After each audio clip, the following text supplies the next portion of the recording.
Tuhan yang saat ini ya Tuhan, dan juga anak-anak pembaca yang ada, berikan hikmat bagi mereka ya Tuhan untuk menjadi anak-anak bangsa yang benar-benar terberkati ya Tuhan. Dan di dalam nama Tuhan Yesus, apa yang terjadi saat ini ya Tuhan, sungguh ya Tuhan, kami percaya kuasa-Mu tidak akan dapat ya Tuhan menjadikan anak-anak yang ada menjadi anak-anak daging, tetapi anak di dalam roh dan kebenaran-Mu yang ada di dalam nama Yesus. Pakailah ya Tuhan, pakai lebih lagi ya Tuhan anak-anak yang ada di Kalimantan yang ada, untuk tetap ya Tuhan menjadi anak-anak yang diberkati ya Tuhan, menjadi anak-anak bangsa yang penuh dengan kemuliaan-Mu yang ada di dalam nama Yesus. Allah sehingga nama Hamba dan tinggilah kuasa kasih-Mu yang bekerja ya Tuhan. Kami percaya ya Tuhan, pada saat ini ya Tuhan, anak-anak di Kalimantan yang ada yang kawin dengan kawin muda itu ya Tuhan, kami berkata di dalam nama Yesus, roh mereka tetap menyala-nyala, roh mereka tetap menyala-nyala ya Tuhan. Mereka tetap bersatu di dalam kasih. Mereka apa yang disatukan oleh Tuhan tidak dapat dipisahkan oleh manusia di dalam nama Yesus.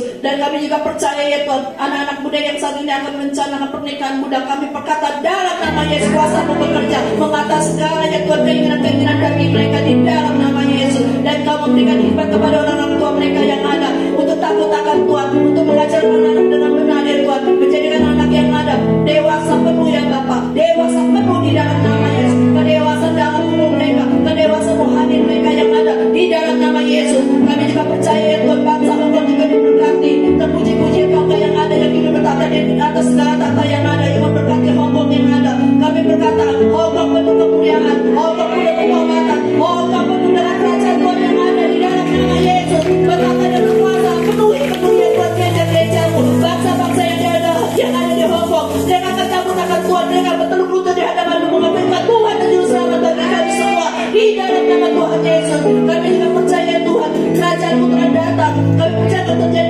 pertobatan yang ada, bangsa-bangsa, generasi-generasi yang ada Kau berkati ya Tuhan di dalam nama Yesus. Dan terutama gereja kami yang ada di Hongkong dan Garut, kami percaya kemuliaan-Mu selalu ada, kerajaan-Mu selalu ada. Engkau yang menguduskan gereja-Mu, menjadikan gereja-Mu yang ada benar bertata di dalam kuasa-Mu, di mana Engkau sebagai pokok agung yang benar. Kami ada ranting-ranting yang ada, yang Kau bersihkan, yang Kau hidupkan, dan kehidupan roh dan kebenaran-Mu. Kami percaya juga ya Tuhan, kami akan bertumbuh ya Tuhan, kami akan berbuah dan berbuah. Kami tetap pada setiap musim-musim yang ada di dalam nama Yesus.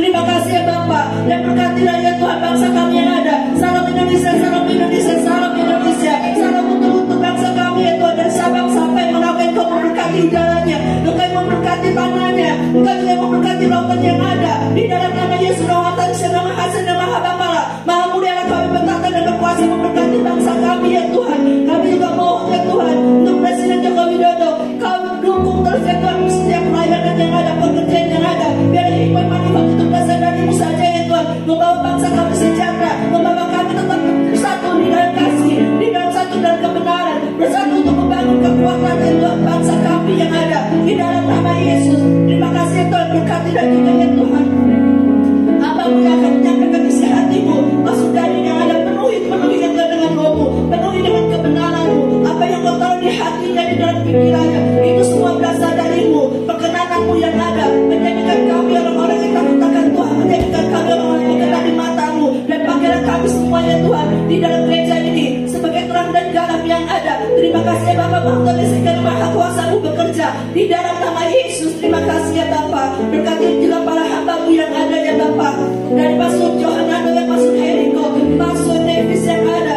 Kami berkata dalam nama Yesus, hamba-hamba yang telah Kau urapi, yang Kau beri dengan kuasa-Mu, yang beri dengan kemuliaan dan kerajaan-Mu, itu hamba-hamba-Mu yang terpilih ya Tuhan. Biar mereka setia dan taat pada apa yang panggilan mereka yang ada di dalam nama Tuhan Yesus. Kami juga mohon ya Bapa kepada hamba-Mu yang ada ini ya Bapa, apa yang dikerjakan, apa yang mereka lakukan, semua yang untuk kemuliaan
sama-sama diberi nama Tuhan.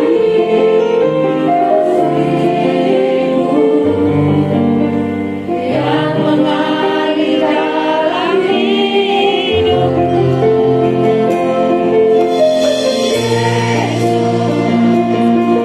ku sembah yang termulia dalam jiwaku. Lalu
surga mengalir atas tempat ini, mengalir atas setiap umat-umatmu.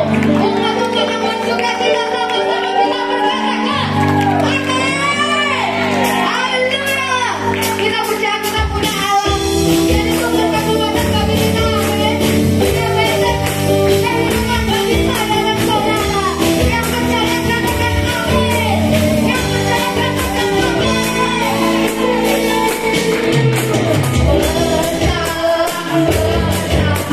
bersamamu.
nama yang berkuasa. Amin. Nama yang sanggup menyembuhkan, nama yang sanggup memulihkan, nama yang sanggup memberikan kemenangan. Siapa namanya?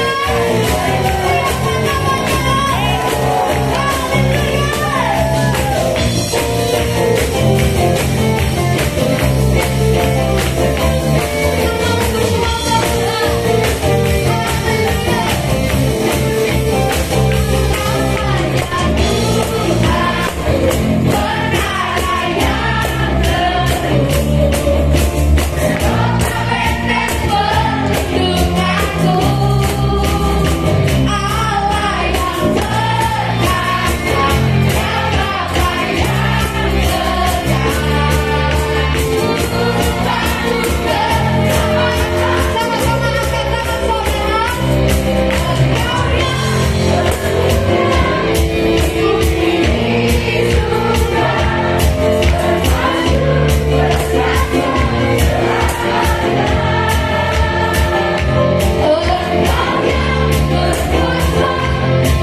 Silakan duduk dalam hadirat Tuhan. Allah kita dahsyat, Allah kita luar biasa. Mari kita mau sembah Dia sekali lagi. Katakan terima kasih. Terima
dalam setiap kami. Panjang dan lebar, bahkan atau selami oleh akal pikiran kami setiap perbuatan tangan-Mu.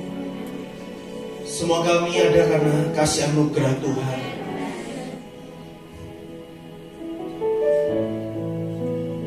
Kalau kami ingat hari-hari yang lalu, yang telah kami lalui, ada begitu banyak alasan Tuhan untuk meninggalkan kami.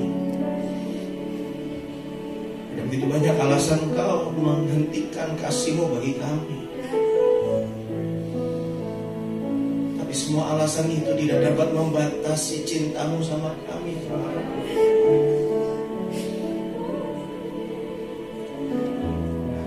Kalau Engkau rela turun ke dunia, Engkau rela tinggalkan surga yang mulia buat kami. Ajar kami pagi hari ini juga punya hati yang rela. Hati yang rela ya Tuhan. Terima kasih Tuhan. Kami siap belajar firman-Mu, dan biarlah firman-Mu menjadi kebenaran yang akan memerdekakan dan menuntun setiap langkah kami. Berapi semua kami, demikian hamba-Mu Tuhan, di dalam nama Yesus. Amin. Haleluya. Haleluya. Shalom semua. Ya, silakan duduk. Luar biasa. Belum disuruh duduk, nggak akan duduk. Ya, saya bersyukur sama Tuhan hari ini bisa kembali bersama dengan saudara. Mungkin kalau nada saya lebih medok ya harap dimaklumi saudara ya. Saya kembali ke markas atau pulang kampung, dan ya mau nggak mau penyesuaian kembali. Bapak saudara, apa kabar semua? Apa kabar semua? Ya, saya bersyukur sepanjang hari ini, mulai dari tadi pagi nggak hentinya saya mengucap syukur sama Tuhan. Saya kembali ke rumah, ya, dan kemana aja selama ini ya, kayak Bang Toyib, nggak pulang-pulang. Ya, kembali ke rumah dalam arti saya kembali pada satu tempat di mana kami sangat merasakan bagaimana kami belajar bertumbuh juga. Saya yakin bukan hanya Bapak Saudara yang belajar bertumbuh, tapi kami juga belajar bertumbuh. Dan oleh kasih kemurahan Tuhan, beberapa waktu yang lalu, tepatnya 14 Mei, di saat Pendeta Johannes Rusli, ayah saya, berusia 70 tahun. Ya, beliau juga di saat yang bertepatan merayakan atau mengucap syukur buat 41 tahun pelayanannya di Kota Tegal, dan di saat itu juga beliau menyampaikan untuk menyerahkan tongkat estafet untuk saya melanjutkan pengembalaan. Terima kasih Bapak Saudara. Ya, tempat ini adalah kawah candra di muka saya.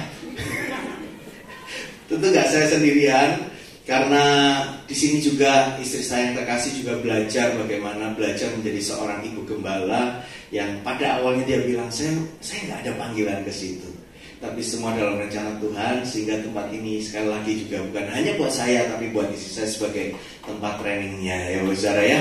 Ya, dan dengan 2 orang anak ya yang diizinkan Tuhan lahir di kota ini, ya, tapi tetap orang Indonesia ya. Ya, kita semua berempat orang Indonesia, dan hari ini mereka hadir bersama dengan saya setelah 2,5 tahun kami tinggalkan kota ini. Ya, saya undang istri saya, Bu Agnes dan Marvel sama Ceris. Boleh maju ke depan dulu. Ya, dulu waktu pulang ini masih digendong-gendong ya Bapak Saudara ya. Ya, dan saat ini kami boleh bersama-sama Bapak Saudara. Ya, terima kasih buat sambutan Bapak Saudara.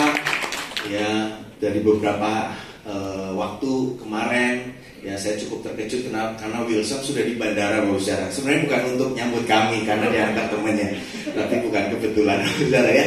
Tiba-tiba dia muncul, wah Wilson menyambut kami, dan Bapak Saudara sekalian kemarin juga udah mulai bertemu dengan beberapa rekan-rekan, dan hari ini saya udah bilang sama istri, Sabtu dan Minggu ini benar-benar kita berikan waktu kita untuk fellowship sama keluarga BSC Hongkong. Jadi Bapak Saudara, nanti saya akan ikut juga, katanya mau ada acara di taman ya katanya ya. Ya, jadi kami akan ikut. Dan kami nggak berempat saja, sebab hari ini ada keluarga Tuhan dari Asem 3 Tegal. Bersama kami ada Ibu Yeni bersama kedua anaknya Nike dan Albert. Mereka juga ikut hadir berdiri. Ibu Yeni, Nike, Albert ya. Ya, mereka sama-sama ikut beribadah. Ingin tahu katanya ngomong kayak apa gitu ya. Ya, jadi mereka bersama-sama kita. Bu Agnes mau ngomong sesuatu? Oh. Udah ketahuan. Oke, ya Tuhan berkati. Mau ngomong ayo. Oke, Bapak Saudara, saya nggak akan panjang lebar karena hari ini ada hari yang istimewa. Kita akan sama-sama nikmati kebaikan Tuhan. Ya, Bapak Saudara, di tengah firman nanti saya akan saksikan apa yang juga Tuhan sedang perbuat dan kami alami, baik sebagai sebuah pribadi, seorang pribadi, dan sebagai gereja lokal dan sebagai tubuh Kristus. Ya, Tuhan membawa begitu banyak hal yang bagi saya satu hal yang mujizat, satu hal yang ajaib yang saya sebut itu sebagai kemurahan Tuhan. Ya, kalau hari ini atau tahun ini temanya adalah The Year of God's Mercy. Ya, kita percaya ada sebuah kemurahan Tuhan yang melampaui akal dan pikiran kita. Amin. Karenanya hari ini saya akan sampaikan isi hatinya Tuhan dengan satu tema. Saya kasih judul 5D. Temanya nggak biasa ya, Saudara. 5D. Kalau dulu ada 3D, 3 dimensi, kemudian berkembang menjadi 4D, 4 dimensi, dan hari ini saya ingin sharing tentang 5D. Udah sampai apa ya? 5D kan? Ya kan? Saya kalau khotbah 6D nanti nggak sesuai zaman sekarang. 5D Bapak Saudara.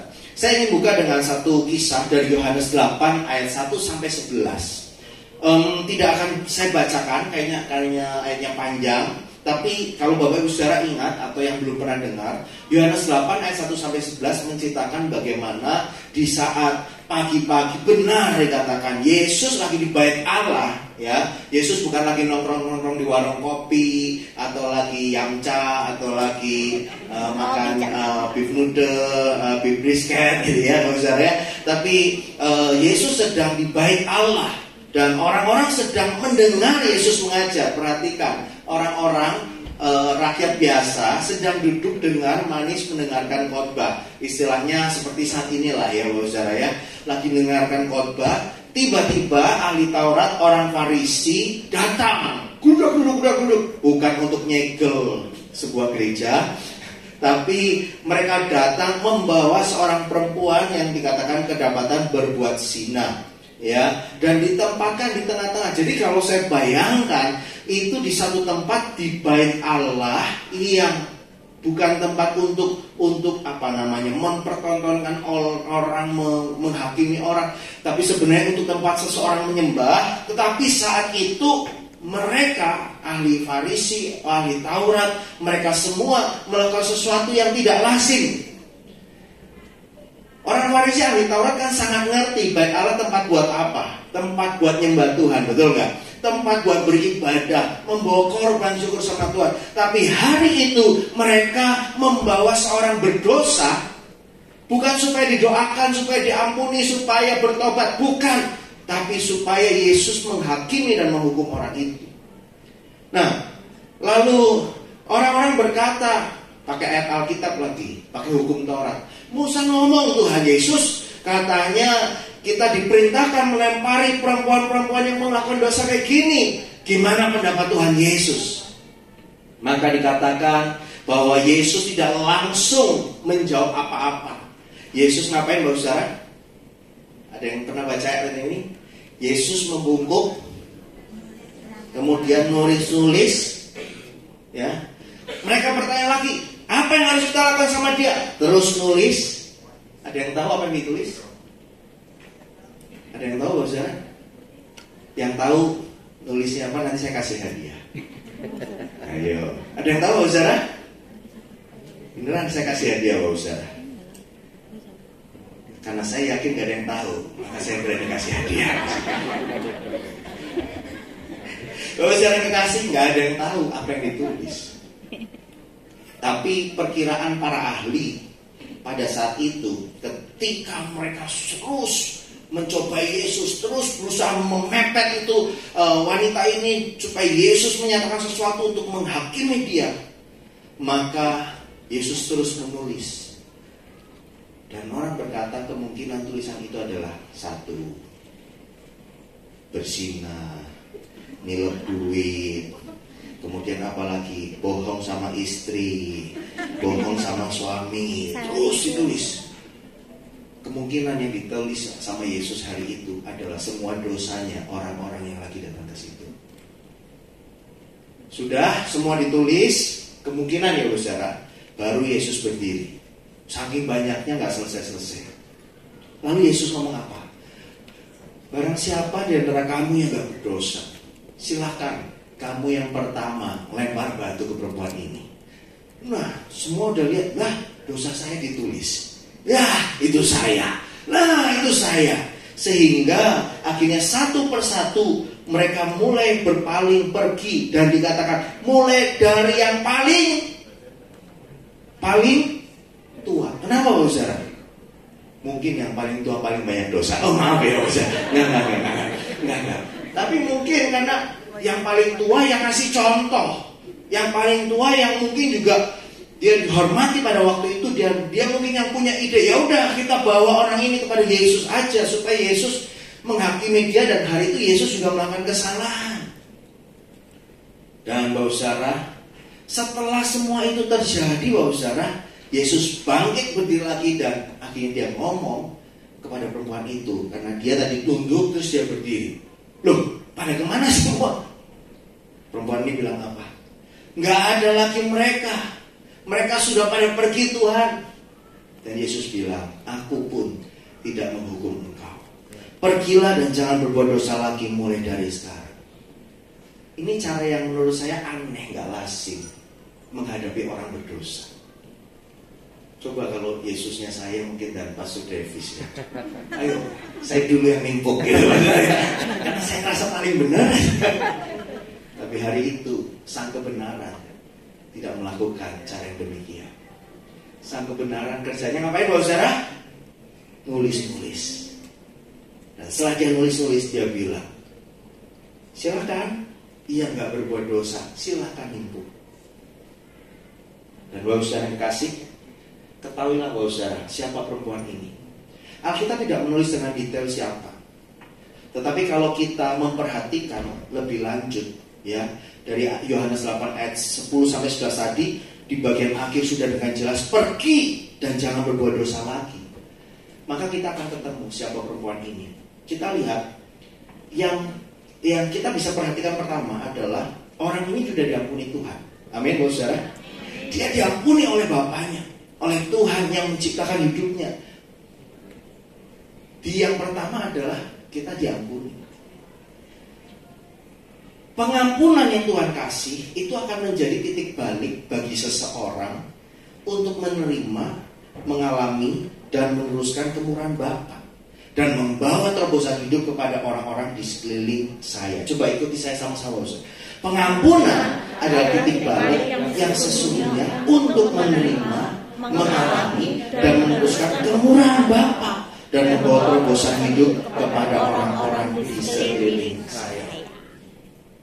Saya nggak ngerti tema tahun ini, The Year of God Mercy.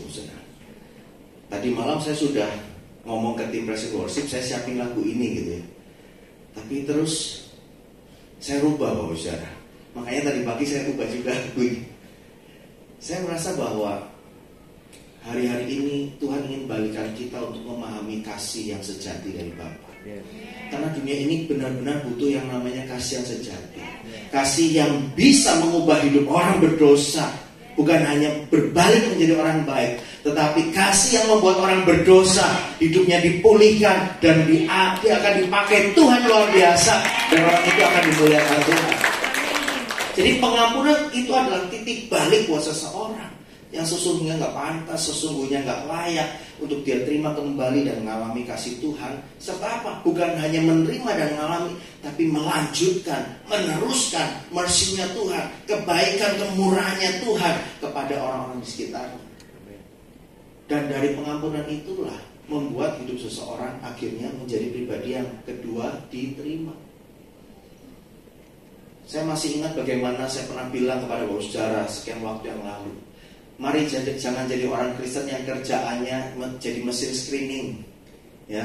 alat detektor itu loh saudara ya, di bandara ya. Sekarang kan ada yang muter gitu ya, lihat dari atas sampai bawah, atas sampai bawah, masih nggak yakin ini kayaknya orang nggak benar. Bukankah ini orang yang katanya itu sudah berbuat zina? Bukankah ini orang yang habis ngambil pacarnya si itu? Bukankah ini orang yang habis nipu, habis ngambil uangnya si A si B? Nggak gampang, iya. Di Tegal loh saudara, kecil kotanya loh saudara, nggak usah pakai sosial media, sekota Tegal bisa tahu ini orang yang paling nggak benar di kota Tegal gitu. Dan itu yang juga saya sampaikan kepada keluarga Tuhan di Asem 3 loh saudara. Kita jangan jadi mesin screening, tapi harus menjadi sarana Tuhan untuk mengampuni dan menerima seseorang. Orang berdosa itu tidak butuh dinilai. Orang berdosa itu butuhnya diampuni dan diterima, diampuni dan dikasihi. Amin. Karena Efesus 1 ayat 7-8 dikatakan, sebab di dalam Dia dan oleh darahnya kita beroleh apa? Penebusan, yaitu pengampunan dosa menurut apa? Menurut kasih karunia-Nya. Bukan menurut apa kata kita, bukan menurut kata seorang pendeta, bukan menurut kata seorang majelis, bukan menurut kata orang yang paling pandai di dalam Alkitab, tetapi menurut kekayaan kasih karunia Tuhan yang dilimpahkan kepada kita dalam segala hikmat dan pengertian. Ini yang suka kebalik, ngerasa paham firman, ngerasa tahu firman, akhirnya kasih karunia ditaruh belakang. Setelah kasih karunia taruh belakang, boro-boro ingat kasih karunia. Karena apa? Pemahaman kita sudah membatasi ruang gerak Tuhan untuk menjamah hati seseorang. Pemahaman kita yang seringkali membuat seseorang akhirnya merasa tertolak, dan dia merasa gak pantas terima kasih karunia. Bapak Ibu saudara, siapa perempuan yang tadi saya maksudkan? Lukas 7 ayat 36-50. Lebih banyak lagi. Tadi 1-11, sekarang 36-50. Nah, saya kayak ini akan bacakan secara cepat. Lukas 7 ayat 36-50. Seorang Farisi mengundang Yesus untuk datang makan di rumahnya. Yesus datang ke rumah orang Farisi itu, ya. Jadi perhatikan Bapak saudara, Yesus tidak benci juga orang Farisi. Ya, seringkali kita pikir, wah, Yesus itu musuhnya orang Farisi, ahli Taurat. Dalam pengajaran Yesus tegas kencang sama mereka, tapi Yesus juga mengasihi mereka. Ya, di kota itu selain orang Farisi ada seorang perempuan yang terkenal sebagai seorang berdosa. Ketika perempuan itu mendengar bahwa Yesus sedang makan di rumah orang Farisi itu, datanglah ia membawa sebuah guli-guli walang berisi minyak wangi. Nah, kemungkinan terbesar ini adalah orang yang sama. Kenapa Ustaz? Cara berpikirnya begini. Dikatakan ada seorang perempuan terkenal sebagai seorang berdosa. Image seorang berdosa bagi seorang perempuan pada masa itu paling kencang isunya adalah tentang perzinahan. Dan saya membayangkan orang paling berdosa atau orang yang dikatakan dikenal berdosa, kalau dia tahu Yesus ada di tempat seorang namanya Simon orang Farisi, tetapi sebelumnya dia gak mengalami perjumpaan sama Yesus, saya yakin orang ini gak akan masuk ke rumahnya Simon orang Farisi. Oke, sampai sini yang bebas saudara ya. Kenapa saya meyakini bahwa Yohanes 8 dan Lukas 7 ini adalah orang yang sama? Karena perempuan yang akan masuk ke rumah Simon orang Farisi ini adalah seorang yang sebenarnya sudah pernah ketemu Yesus sebelumnya hanya beberapa saat. Tapi perjumpaan sesaat itu mengubah kehidupannya. Yesus suruh dia pergi kan tadi kan? Pergi, jangan berbuat dosa lagi. Hari itu mungkin perempuan ini pergi, tetapi perempuan ini tidak tahan untuk ketemu Yesus lagi. Perempuan ini merasa sesi saya belum selesai nih sama Yesus. Saya sudah merasakan penerimaan dan pengampunannya, tapi saya merasa ada sesuatu yang lain yang harus saya kejar, saya harus terima, saya harus alami dari yang namanya Yesus. Makanya dia berani masuk. Pesan dari ayat firman ini, dengar, Yesus sangat mengasihi orang-orang berdosa. Amin. Yesus sangat mengasihi orang berdosa. Kalau iblis berusaha menuduh kita, nggak pantas lu masuk ke IC regal, mau masuk tadi mungkin ada yang maju mundur ngitung kancing, masuk nggak ya, masuk nggak ya. Hari ini saya mau ngomong, Yesus sangat mengasihi saudara. Yes. Dengar, engkau bukan satu-satunya orang berdosa di tempat ini. Kanan kiri depan belakangmu yang bodoh wae. Tapi bedanya beberapa di antara kita ini sudah merasakan dan mengalami tentang penebusan kasih Tuhan. Dan biarlah yang hari ini datang dan kau masih merasa tertuduh, aku orang berdosa, dengar firman ini bahwa Tuhan juga mau mengampuni dan memulihkan hidupmu.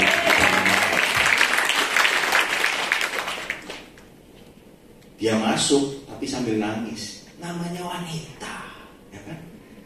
Dari sejak keluar sudah orang melihat mata dengan mata yang tajam. Ini kan, ini nih cewek yang nggak benar. Mata yang tajam sudah menyakiti hati. Lebih tajam dari silet, ya. Lebih menusuk dari pisau, ya. Wah, ini. Terus mulai komatkan. Makanya gak heran perempuan ini nangis. Itu satu. Tapi yang kedua, dia menangis karena dia mengucap syukur. Sebenarnya lagi ketemu pribadi yang pernah menyelamatkan nyawaku. Dan bukan hanya menyelamatkan tubuh fisikku, tapi juga menyelamatkan hidupku. Dia masuk sambil nangis. Dia gak berani langsung di depan, dia berdiri di belakang. Nah itu ada satu yang langsung berdiri di belakang. Ini mungkin langsung duduk. Yang gak dapat kursi mungkin ya. Oke. Dia berdiri di belakang. Kemudian ya di belakangnya siapa? Belakang Yesus. Jadi mungkin lewat melipir gitu ya saudara ya. Ya melipir muter. Gak ada yang tahu yang melipir ya. Nah lalu mendekati Yesus perlahan-lahan dan mendekati kakinya, membasahi kaki Yesus dengan apa dikatakan? Dengan air matanya, menyekanya dengan rambutnya. Lalu dia mencium kaki Yesus dan meminyakinya dengan minyak wangi yang dia sudah bawa itu, saudara. Lalu ketika orang Farisi yang mengundang Yesus melihat hal itu, dia berkata dalam hatinya, kalau Yesus ini nabi, pasti tahu dong siapa dan orang apakah perempuan yang menjamahnya ini. Najis. Mungkin kayak gitu kali ya. Hah? Iya dong. Nggak tahu ya Yesus. Mencemari Yesus itu orang. Tentu ya tahu. Ini perempuan yang berdosa. Dan Yesus ngomong, Simon Cowell. Bukan ya. Simon, ada yang hendak aku kasih tahu sama kamu. Yesus tuh keren banget. Membuka mata seseorang bukan dengan langsung marahi dia. Yesus ngomong, ada dua orang berhutang kepada seorang pelepas uang yang minjamkan uang. Yang seorang berhutang 500 dinar, yang lain 50. Karena dua-duanya gak sanggup bayar, maka pelepas uang itu menghapuskan hutang kedua orang itu. Nah, Yesus buka dengan pertanyaan, menurut kamu Simon, siapa yang paling dikasihi? Dan Simon menjawab apa? Ya pasti dong yang paling banyak dihapus hutangnya. Itu kan kata manusia. Tapi Tuhan juga menggunakan logika manusia untuk menyadarkan setiap kita, hey, berbahagialah engkau yang hari ini merasa, aduh aku paling gak pantas ya di ruangan ini, aku paling berdosa. Gak tahu aja yang lain kan, aku paling gak benar. Tapi berbahagialah, karena seorang Simon aja bisa memberi penilaian. Yang paling berbahagia orang yang paling besar hutangnya. Orang yang paling berbahagia orang yang paling banyak dosanya ada di tempat ini. Yesus jawab, benar, menurut logika kamu gitu ya, benar. Meskipun mungkin di hati Yesus, kepada semua aku kasih, kira-kira gitu ya. Dan sambil berpaling kepada perempuan itu, Yesus gak lama-lama sama Simon. Yesus langsung bilang, ya berkata pada Simon, nih lihat wanita ini, waktu aku masuk ke rumahmu, engkau gak memberikan aku air untuk membasuh kaki. engkau nggak membasahi kakiku. Adat Yahudi, karena orang-orang kemana-mana pakainya sandal terbuka gitu ya. Kalau sekarang apa tuh ya? Karfil ya? Apa tuh sandal? Apa tuh zaman dulu tuh ya? Ya benar ya, karfil kan? Kelihatan jari-jarinya itu loh, Zara ya, buluk-buluk semua kan gara-gara debu.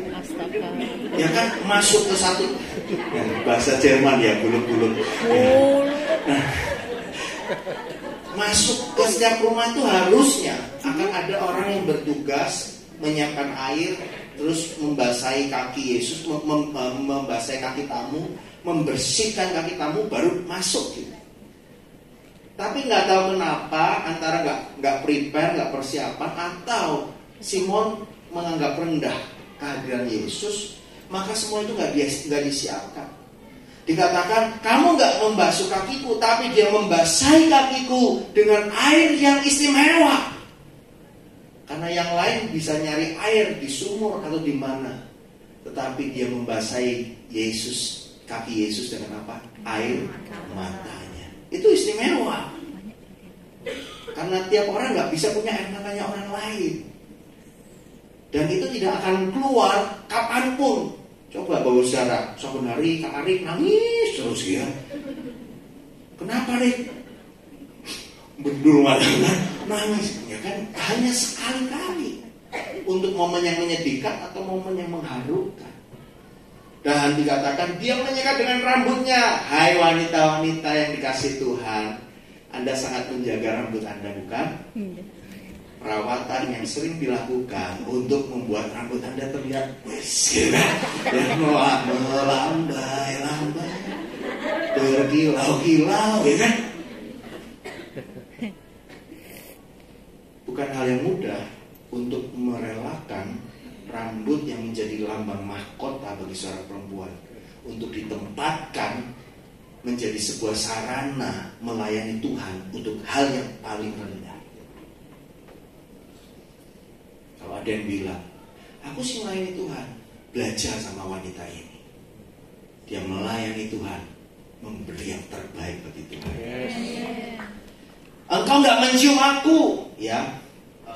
Kalau di Timur Tengah kan sering kita lihat kalau orang-orang Timur Tengah ketemu cipika-cipiki gitu kan, sebagai tanda salam.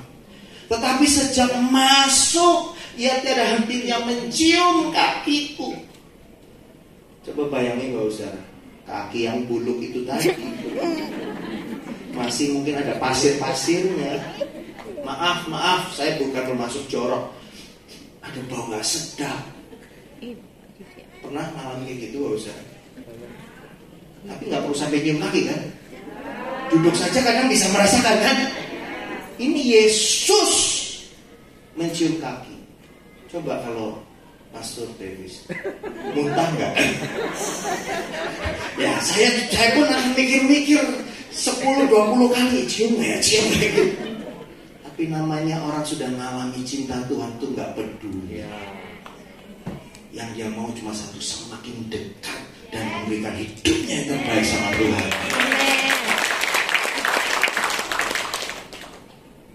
Engkau tidak meminyaki kepalaku dengan minyak, tetapi dia meminyaki kakiku dengan minyak wangi. Kenapa enggak meminyaki kepala Yesus dengan minyak wangi? Ini mau ngasih tahu sama kita. Wanita ini menyadari minyak wangi. Kalau yang orang-orang pada umumnya hanya kasih minyak untuk bikin tanda Anda boleh masuk di sini. Ini minyak wangi yang nilainya jauh lebih mulia. Bagi perempuan ini, dia merasa ini aja belum cukup untuk diletakkan di kepala Yesus. Aku gak layak, tetapi aku pengen kasih paling enggak untuk kakinya Yesus. Zaman now, baru kayak gitu saja sudah pengen dilihat, sudah pengen dipuji. Ini loh aku. Tapi perempuan ini kasih yang terbaik. Dia bukan letakkan di kepala Yesus, tapi dia letakkan di tempat yang gak dilihat orang, di tempat yang dianggap rendah oleh manusia.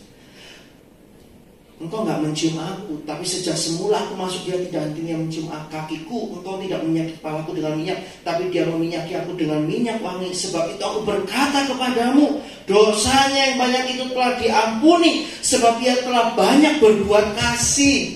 Wah, ini membuka mata saya loh Bapak Saudara. Selama ini kan ya kita bilang pengampunan itu karena kasih karunia Tuhan ya. Tapi Yesus bisa ngomong kayak gini, dosanya sudah diampuni karena dia telah berbuat kasih. Ini bisa kontroversi, bisa-bisa saya dilaporkan ini. Tapi saya mau ajak Bapak Saudara lihat maksudnya apa. Tentu pintu keselamatan adalah Yesus Tuhan. Tapi tidak semua orang yang sudah dibukakan pintu akan selamat kalau dia tidak punya kerelaan untuk melakukan kasih yang Bapa mau. Tapi orang sedikit diampuni, sedikit juga ia berbuat kasih. Lalu ia berkata kepada perempuan itu, dosamu telah diampuni. Dan mereka yang duduk makan bersama dia berpikir dalam hati mereka, siapakah ia ini sehingga ia dapat mengampuni dosa? Tetapi Yesus berkata kepada perempuan itu, Yesus gak peduli. Yesus masa bodoh sama orang-orang yang sok ngerti, sok tahu, sok jadi orang benar. Terus Yesus fokusnya sama orang yang mau hidupnya diubahkan. Yesus bilang, imanmu telah menyelamatkan engkau, dan pergilah dengan selamat. 2 kali berturut-turut, saudara. Yang pertama mau ditimbuk batu, terus Tuhan bilang sekarang go. Yang kedua, sekarang imanmu telah menyelamatkan engkau, go, pergi lagi. Perhatikan ya, saya ngomong ini ada maksud loh, saudara. 2 kali Yesus ngomong pergi, pergi, pergi. Karena apa? Iman menyelamatkan engkau. Orang yang sudah diampuni dan dia diterima dengan apa adanya dengan kasih Tuhan, orang itu akan dipulihkan. Yuk baca sama-sama dengan saya. Terobosan hidup dan kelimpahan kasih karunia menjadi nyata saat saya bukan hanya berbalik, namun rela meninggalkan pikiran, perkataan, dan perbuatan yang jahat. Dosa kita akan diampuni oleh Tuhan, yang dikatakan Yesus tadi, karena dia melakukan kasih yang besar. Itu berbicara tentang adanya sebuah kerelaan. Orang akan berbalik imannya dan hidupnya akan mengalami terobosan di dalam Tuhan. Karena yang pertama, dia rela dan berani untuk apa? Next, hidupnya diberikan. Hidupnya mau berbagi dengan kasih Tuhan, dare to share with love. Yang pertama adalah titik balik iman seseorang karena dia rela dan berani membagikan kasih. Halo, yang pantas membagikan kasih bukan orang-orang tertentu saja, tetapi setiap orang berhak dan wajib memberikan kasih. Ayat yang tadi kita baca, Lukas 7 44-46. Saya kasih tanda kuning itu ya Ustaz. Kasih yang ditunjukkan oleh perempuan ini membasahi kaki Yesus dengan air mata dan menyekanya dengan rambutnya. Dia tidak henti-hentinya mencium kaki Yesus dan meminyaki kaki Yesus dengan minyak wangi. Tadi saya sudah jelasin. Tapi yang bikin sebel, Lukas 7:39. Kita mundur sedikit. Orang Farisi yang mengundang Yesus melihat hal itu berkata dalam hatinya, jika ia nabi, tentu ia tahu siapakah dan orang apakah perempuan yang menjamahnya ini. Tentu ia tahu. Katakan apa? Tentu ia tahu. Masa banget sih ini orang ya? Bahwa perempuan itu adalah seorang berdosa. Nah ini yang sering terjadi. Waktu seseorang masuk dalam komunitas dan orang banyak ngerti, orang mulai tahu siapa dia. Ini yang sering dilakukan, memberi tanda kepada orang itu. Itu tuh aku tahu. Udah bukan rahasia lagi, karena dia yang suka bocorin rahasia.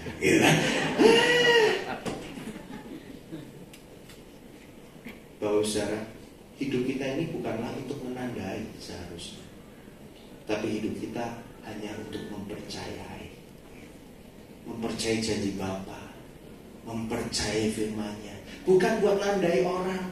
Gak heran orang yang sibuk menandai orang, hidupnya gak pernah bertumbuh. Karena kerjanya apa, saudara? Nandai orang. Itu orang tukang bohong, itu orang tukang utang, itu orang tukang selingkuh, itu orang tukang rebut pacar orang. Iya, nggak heran, nggak punya waktu mempercayai firman Tuhan.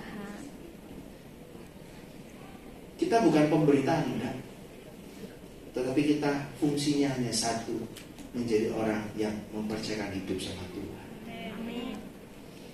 Karena itu Bapak Saudara kekasih, mari kita sadari berapa lama Anda dan saya dibodohi, dibohongi oleh si jahat dengan kerjaannya menjadi tukang ngasih tanda sama orang. Ingat, bilang kanan kirinya, memberi tanda sama orang gak mengubah hidupmu. Memberi tanda sama orang tidak mengubah hidupmu. Amin, Bapak Saudara. Hidupmu akan jadi sia-sia, waktumu akan habis, tenagamu akan habis, pikiranmu akan habis, dan lebih cepat tua karena mikirin orang. Iya, jealous sama orang gitu kan. Itu paling simpenannya ompong. Habis waktunya mikir orang lain. Dia gak pernah bisa bertumbuh. Nah, Bapak Saudara, tapi ada hal yang berbeda dialami oleh perempuan ini. Yesus pakai perumpamaan tadi, karena mereka tidak sanggup membayar, ayat 42-43, maka ia menghapuskan hutang kedua orang itu. Siapakah di antara mereka akan lebih mengasihi? Dia jawab, Simon. Aku kira dia yang paling banyak dihapuskan hutangnya. Kata Yesus kepadanya, betul pendapatmu itu. Nah, ini yang saya pelajari, Bapak Saudara. Saya ingin kita baca sama-sama. Semakin saya sadar bahwa saya dikasihi oleh Tuhan, semakin saya percaya kepada Sang Pemberi kasih. Bukan untuk menguasai, melainkan untuk mengasihi. Ayo, gak usah angkat tangan ya. Tuhan sudah tahu siapa kita. Seringkali kita merasa bahwa aku yang paling dikasih Tuhan. Akhirnya bukan hanya manusia di sekitar kita yang pengen dikuasai. Kamu harus dengar kata saya nih, saya sudah diubah Tuhan. Gak usah kayak gitu. Tapi banyak orang lebih parah lagi, Tuhan aja mau dikuasai. Tuhan, aku kan sudah mengasihi Engkau. Mana janjimu? Aku kan sudah minta jodoh sekian waktu lamanya. Nggak dikasih. Saya nggak lagi nyindir siapa-siapa ya, saya. Enggak. Nih, emang kalau hidup belum punya jodoh itu nggak dikasih Tuhan? Enggak. Nah, itu suka nandai sih ya. Wah, itu memang gak laku-laku tuh. Beda sama ya itu lah. Orang suka nandai orang. Bapak Saudara, semakin kita sadar bahwa kita dikasih, fokus kita adalah untuk lebih percaya kepada yang mengasihi kita, yaitu Tuhan kita. Sekali lagi, bukan untuk menguasai, bahkan Tuhan kita nggak punya kita kuasa untuk menguasai Dia, tapi untuk kita belajar semakin mengasihi Dia, mengasihi sesama, sama seperti Dia telah mengasihi kita. Oh ya, kesempatan hari ini serius ya, serius. Apa tidak serius tuh, Pak? Harus ambil waktu biar serius. Saya mau sampaikan seperti saya sampaikan pada jemaat di Kota Tegal. Dari hati yang tulus saya mohon maaf kepada Bapak Saudara. Tolong siapkan tisunya. Ini supaya saya nggak nangis duluan, Bapak Saudara. Ya, mungkin di waktu yang lalu 7 tahun lebih saya dan Bu Agnes bersama saudara. Ini nggak ada tisu di sini. Ya nggak apa-apa, nggak usah. Dalam proses kami belajar, kami juga melakukan kesalahan. Kami juga melakukan kesalahan. Kami lebih menjadi Tuhan daripada Tuhan. Sesungguhnya kita nggak punya hak menghakimi setiap orang. Dan ya, firman ini juga meneplak saya, Bapak Saudara. Dan kesempatan ini bukan sebuah kebetulan, saya ingin sampaikan, saya juga mohon maaf. Kalau di waktu yang lalu saya, Bu Agnes, pernah melakukan satu yang nggak tepat, membuat keputusan, memberikan penilaian yang membuat saudara tersudut, saya mohon maaf. Saya melihat ada beberapa orang yang mungkin pernah bersentuhan langsung dengan kami, tapi saya mau bilang bahwa kalau Anda ada di tempat ini, sekali lagi karena kasih kemurahan Tuhan. Dan kalau Anda melihat saya hari ini, mohon ampuni saya dan istri saya. Wah, ini musiknya lambat masuk. Ya, mungkin karena kami itu menghambat Bapak Ibu Saudara untuk mengalami pemulihan dari Tuhan. Mungkin karena kami membuat saudara memilih meninggalkan rumah Tuhan ini karena saudara merasa saudara orang paling gak pantas karena sikap dan pernyataan kami. Tapi semakin saya belajar, saya sadar bahwa Tuhan gak pernah ngajarin kita untuk menilai hidup seseorang. Yang Tuhan mau kita belajar mengasihi seseorang.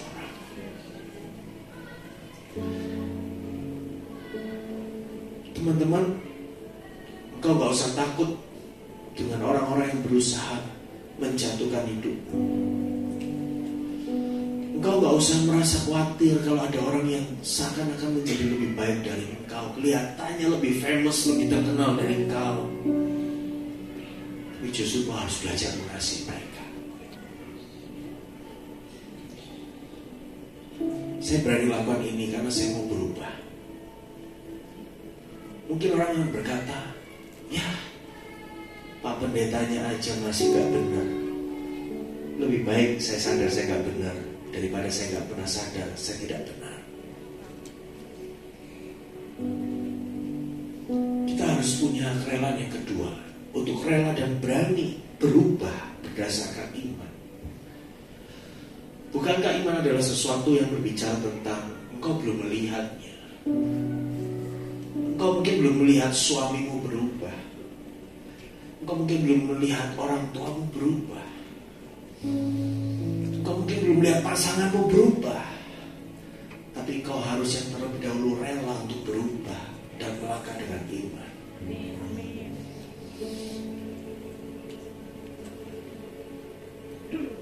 Berhentilah untuk menandai orang, tapi belajar lebih mengasihi setiap orang tanpa syarat. Ketika Simon dikatakan dia tidak memberikan air, padahal dia mampu. Dia tidak mencium, menunjukkan kasihnya pada Tuhan. Padahal di mata manusia seorang Simon adalah seorang yang baik. Dia tidak melakukan penghormatan kepada Tuhan dengan meminyaki kepala Tuhan dengan minyak. Padahal itu dia sangat tahu. Dia penjaga adat, dia menjaga istiadat, saudara. Orang Farisi, para ahli Taurat itu dianggap sebagai orang yang ngatur negeri, orang yang ngatur, yang memberi peraturan adat. Tapi dia nggak lakukan. Maka Tuhan bisa pakai orang yang nggak dianggap oleh dunia ini. Dan saya mau bilang sama saudara, gak akan ada yang bisa membatasi engkau untuk mengasihi Tuhan.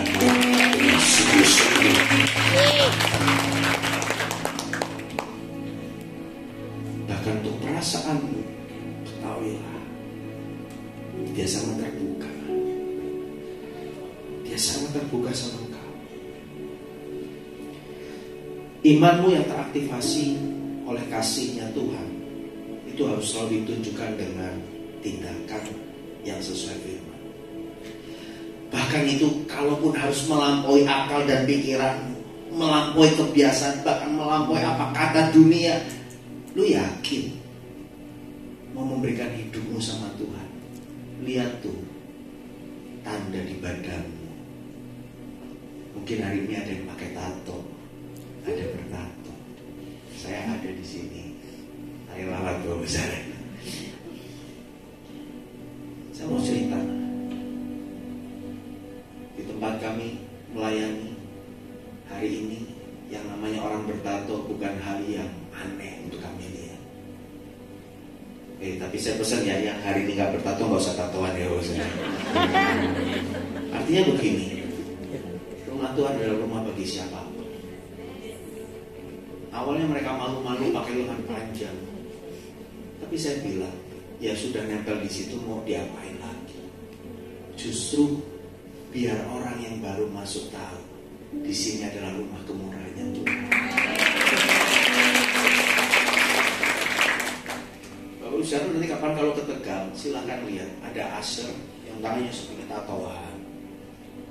Ada satu yang sekarang udah pindah ke Jakarta, sini ya tatoan. Saya mau ngomong ini sekali lagi, hanya mau kasih tahu sama kita, tidak ada pembatasan Tuhan untuk orang masuk rumahnya Tuhan.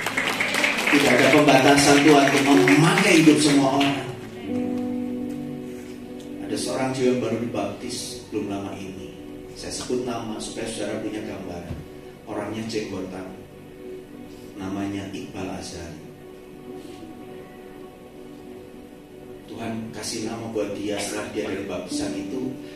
Saya tidak pernah ngasih nama karena ada tim yang biasanya bertugas ngasih nama. Tapi hari itu secara khusus Tuhan tiba-tiba munculkan di hati, Erastus. Ada yang tahu artinya? Erastus itu artinya dicintai Tuhan. Tadinya saya nggak ngerti. Setelah keluar dari kolam baptis, saya cek dulu. Saya nggak ngomong sama orang karena saya takut salah. Saya baca, saya lihat orang yang dicintai Tuhan. Lalu saya tanya, papa mamamu di mana? Orang tua saya sudah nggak ada, udah meninggal. Lalu kamu hidup sama siapa? Sebatang kara. Kamu pindah dari Surabaya ke Jakarta ngapain? Jadi gembel. Pernah tinggal di depan toko rumah orang. Pernah diusir. Saya diambil seorang preman. Dihidupi oleh preman. Tapi saya juga hampir dibunuh oleh preman itu. Dan saya bilang, ini namamu Erastus. Langsung dia bilang, kalau kayak gitu saya mau ganti nama kak. Tolong bantu saya. Kebetulan di tempat kami ada seorang hakim yang bertugas di Kota Tegal. Saya tanya dong, karena dia maksa, Bu Hakim, caranya gimana dan resikonya apa? Ya resikonya salah satunya berubah semua itu rekeningnya dan sebagainya. Oh gitu ya. Saya nggak yakin, saya nggak yakin ini. Saya merasa kayaknya nggak perlu ganti nama gitu ya. Akhirnya saya diskusi sama ayah saya dan kami sepakat, kamu nggak usah ganti nama. Kami panggil dia, kami ajak ngobrol. Dia bilang, Pak rasanya gimana gitu loh Pak. Masuk gereja namanya Iqbal Azhari, kok kayak gimana gitu loh Pak. Kamu tuh istimewa loh.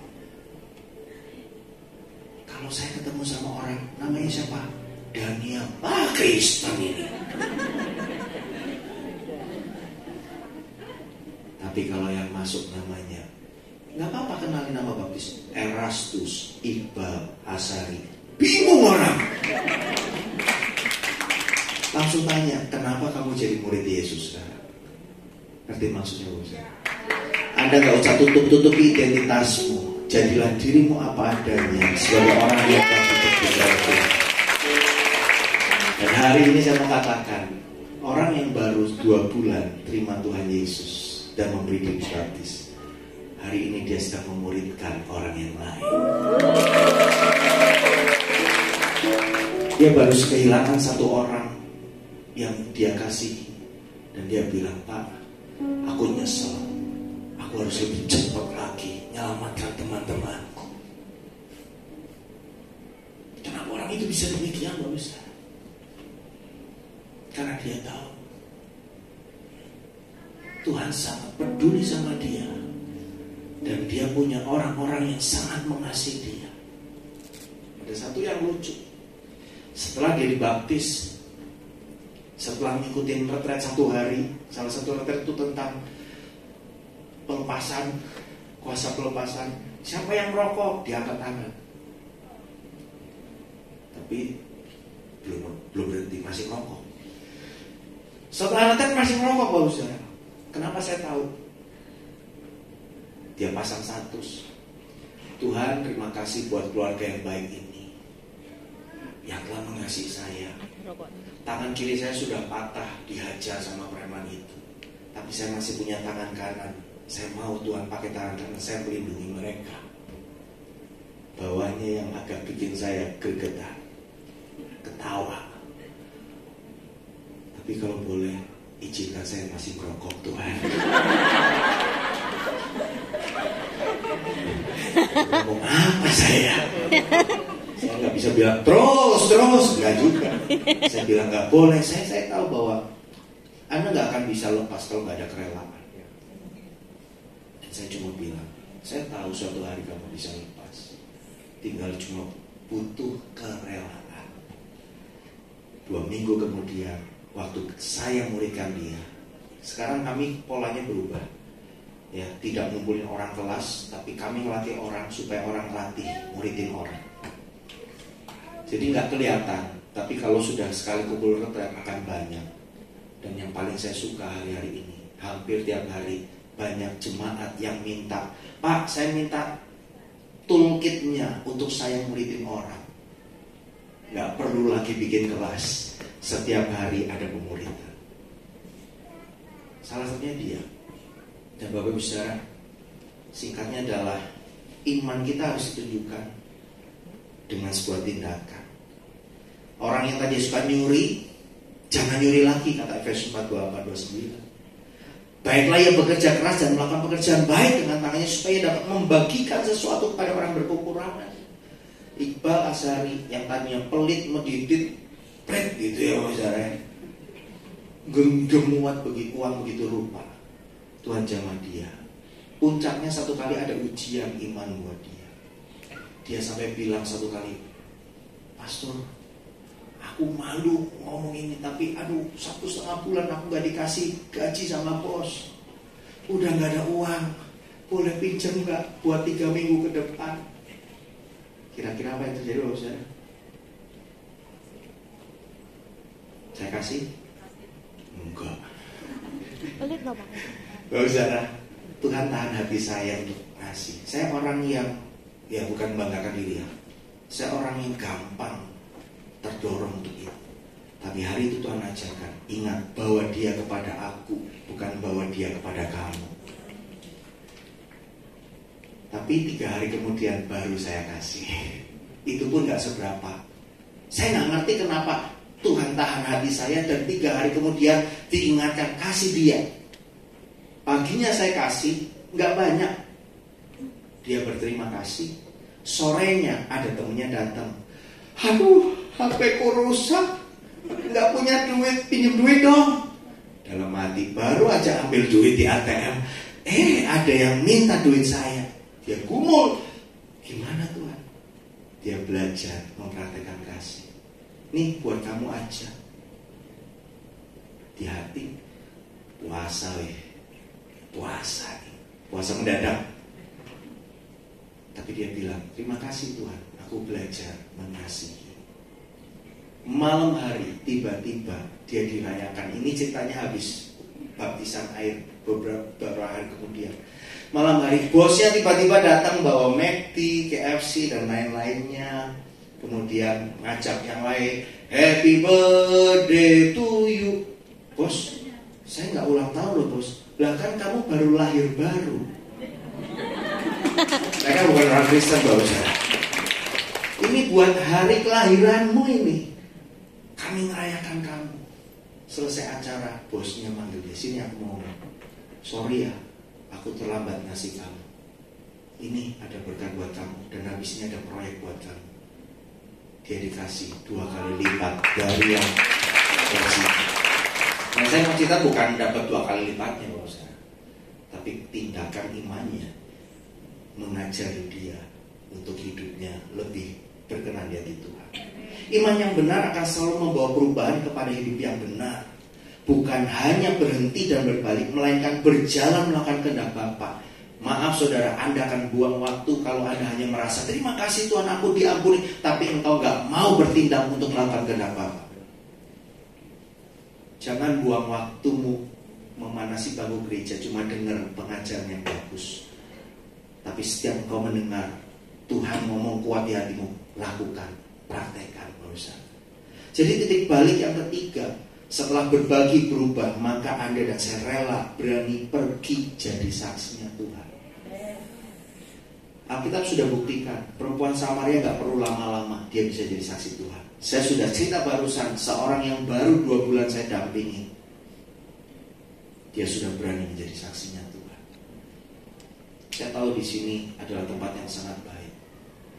Training kita di sini loh. Saya dan istri belajar di sini menjadi saksi Tuhan. Di Indonesia jauh lebih gak gampang, tapi pasti bisa. Semua mujizat, keajaiban Tuhan perbuat. Istri saya kalau kasih kesempatan kesaksian, dia ngomong, dia dampingi seorang remaja Konghucu, dapat mimpi, lalu cerita sama kakaknya, aku dapat mimpi ketemu Tuhan, gimana caranya kenal Tuhan? Langsung kakaknya ketemuin sama istri saya, dalam 2 minggu ya, dimuridkan. Karena 2 minggu setelah itu anak ini berangkat ke China sekolah. Yang tadinya tidak diizinkan untuk terima Tuhan Yesus, bahkan dibaptis. Sampai dalam 2 minggu dia bisa terima Tuhan Yesus dan memberi diri dibaptis. Itu hampir setiap hari ya, intens dimuridkan. Jadi Bapak Saudara kasih, ayo kita rela dan berani pergi menjadi saksinya Tuhan.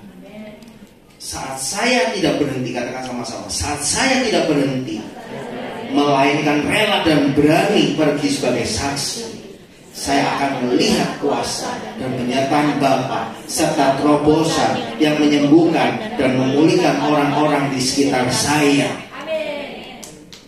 Dia keempat ada diberdaya gunakan oleh kerajaan surga, sehingga pada waktunya engkau dimuliakan oleh Dia. Itu yang kelima sudah.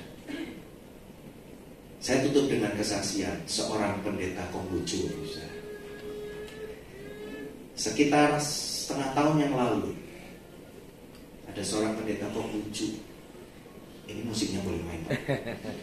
Seorang pendeta Konghucu yang tiba-tiba pingin konseling, pingin ketemu dengan seorang Kristen. Akhirnya ditemukan dengan salah satu rekan kami. Kebetulan rekan kami ini papahnya dulu juga pengurus kelenteng. Dari obrolan singkat, tiba-tiba mata pendeta Konghucu ini terbuka. Dia pengkhotbah di vihara dan di kelenteng. Umurnya udah 70 tahun lebih. Tapi ketika obrolan yang singkat itu terjadi, hatinya dijamah Tuhan. Dia bilang, apakah Tuhan masih menerima saya yang sudah terlalu tua ini dengan banyak dosa saya? Teman saya ini bilang, dia gak pandang umur dan gak pandang berapa lama, seberapa dalam dosa apa. Karena kasihnya jauh lebih besar, lebih tinggi, dan lebih dalam dari setiap pelanggaran Bapa. Oke, kalau gitu bolehkah saya dibaptis? Dia minta dimuridkan. Ya, kami muridkan. Prinsipnya kami akan muridkan. Cuma sekarang prinsip itu waktunya mau secepat apa, selama apa itu fleksibel, karena setiap pemurid bisa memuridkan. Jadi secara rutin tiap hari dimuridkan. Dan hari ini pendeta Konghucu ini menjadi hambanya Tuhan. Hampir setiap hari dia keliling ke teman-temannya memberitakan kasih Tuhan. Dia khotbah kemana-mana lagi tentang, sekarang bukan tentang agama sebelumnya, tapi dia bilang, aku ketemu Yesus. Oh, hampir setiap hari Bapak Saudara. Sampai kami kagum, wow, ini orang tahu kehendak Bapa. Dia gak mau lama-lama menikmati kasih Bapa untuk dirinya, tapi dia segera bertindak. Karena itu Bapak Saudara kasih, mari nikmati kasih kemurahan Tuhan. Engkau yang telah diampuni, engkau telah diterima oleh kasihnya Bapa, engkau juga yang telah dipulihkan. Berikan hidupmu supaya diberdaya gunakan oleh Roh-Nya yang kudus, dan engkau akan mengalami kemuliaannya Tuhan. Mari bawa hati kita.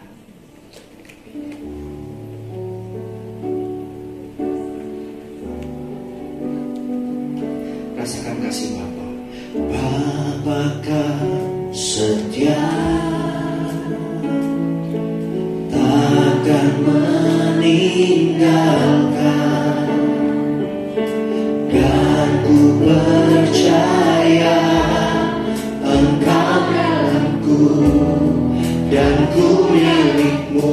Kerinduanku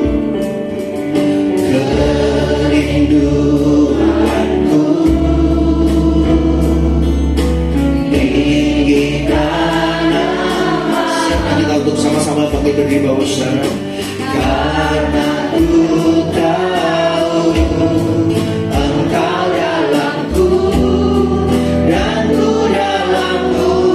Ubah hatiku, ubah hatiku seperti hatimu,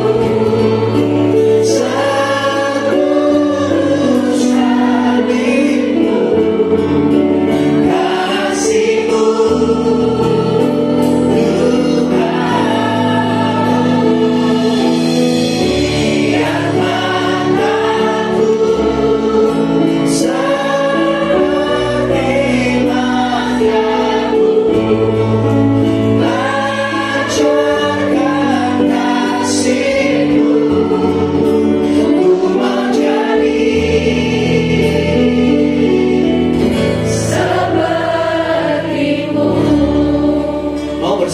saya menyadari bahwa rumah Tuhan adalah tempat untuk membawa orang berdosa, bukan buat dihakimi. Tapi biar untuk membawa saudara-saudara kita, mereka mengenal kasihnya Tuhan. Dan kita harus jadi sarana Tuhan, rela dan berani menunjukkan kasih. Tidak lagi menjadi penanda-penanda, tapi menjadi orang yang fokusnya mengajak setiap jiwa, mengasihi mereka untuk mereka percaya sama Tuhan. Ayo kasih Tuhan. Bahkan siapapun yang hari ini baru pertama kali datang, selamat datang di dalam satu rumah di mana kasih Tuhan mau dinyatakan bagi hidupmu. Selamat datang di dalam satu rumah di mana ada kasih Tuhan yang mau memulihkan hidupmu. Mari bawa hatimu sama Tuhan dan katakan, ubah hatiku ya Tuhan,